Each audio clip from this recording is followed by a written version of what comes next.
What is the easiest way to start a podcast? 3-person camera mics. How? So I'm guessing you're starting a podcast with 3 people. So honestly, it's not difficult to start a podcast, and I wouldn't look into it too much. I think that I had kind of a foundation knowledge of video editing and podcasts and mics and all that shit because I did this when I was a lot younger, and I have that foundation. So a lot of the time, a podcast is about the content, not the actual capture of the content. And I think that's what people forget. Like if you had an amazing guest, an Elon Musk, and you were recording on DJI mics that clip on, people would still listen to it. Like it's not like the audio quality, although it is important, is the be all and end all. And that's why now we do a lot of digital podcasts, because I love talking to people. And although their audio maybe isn't as great as it's in the studio, you still get a great conversation. So that the content is it's better to get the content and then focus on the quality. Like don't try and make it perfect, because it's never going to be perfect. I mean, we were editing a podcast. It would be the podcast before this podcast with someone called Amy Scott, who's Miss Scotland.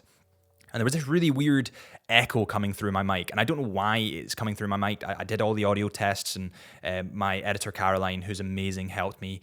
And we just couldn't figure it out. We spent days on this thing. We couldn't figure out what was wrong with the audio. It doesn't mean we're not going to post the podcast, because people would still listen. The quality is important, but it's not the be all and end all. I think Peter McKinnon said this really incredible quote. It's like, it's better. How did he say it? It's better to, how did he say it? He said something like, it's better doing it than getting it right. Like, it's better getting it done than getting it totally right. It was something along those lines. And when I was first starting content creation, videography, I would focus so much on the details that I just wouldn't post anything. And it's definitely an issue when you kind of grow within the industry. When I was younger, there was nothing holding me back. I wasn't comparing myself to anyone, so I would just post everything. And that was a really nice time in my life, because I didn't really care about I did care about the quality. I wanted to do good work, but I wasn't comparing myself, and I wouldn't withhold stuff because I thought people would judge me for it.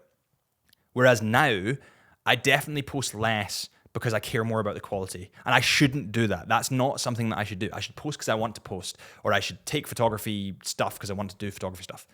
Like, I would just try and get like 3 DJI mics and 1 camera is all you need. And it doesn't need to be a great camera. It can be like a Canon EOS R. I would just be careful of how long they can actually record for, because if you're recording on a camera that has licensing issues, it won't record for over like half an hour or 29 minutes. So be careful with that.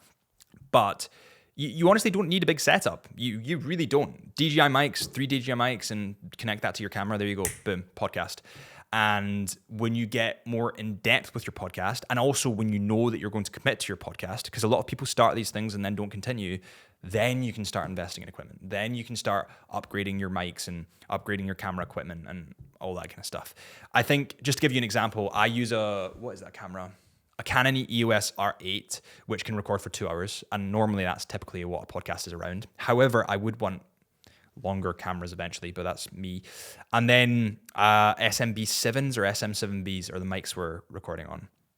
And this here is a Zoom recorder, which I've got in front of me. And the Zoom recorder is what captures your audio. So you need to sync your audio from your camera to the Zoom recorder. So essentially how you do that is, before you start, you say 3, 2, 1, and then you clap. And in post, you can sync them both up through Premiere Pro or whatever you're using.